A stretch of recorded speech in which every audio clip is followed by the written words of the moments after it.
statement. In my entire career, which is quite long,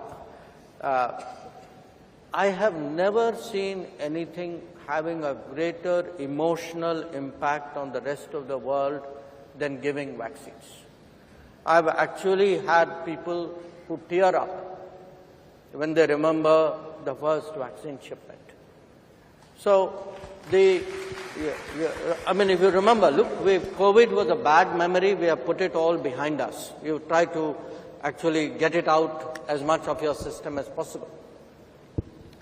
But at that time, there were countries, there were developed countries, Western countries, some of them, who had stocked up 8 times the number of vaccines of their population. I mean, nobody is going to take 8 doses, okay? But there were countries, and big countries, who had 8 times the vaccine stock of their population, and next to them were small countries to whom they were not willing to give 10,000 doses. Okay. Now, when you had somebody who had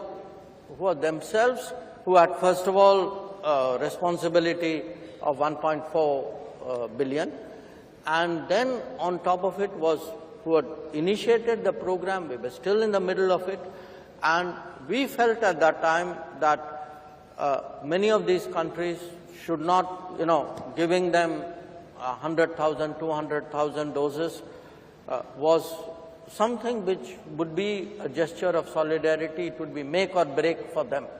And it was something we could do, and we could explain to our people why we could do it. And I can tell you it is something even today. Today we talk less about vaccines. I hear it actually when I go out. When I go to Latin America, when I go to small island states, people from the Caribbean, people from the Pacific, many of them say, look, we had no chance of getting within smelling distance of vaccine but for the fact that you people gave it to us. So I mentioned that as a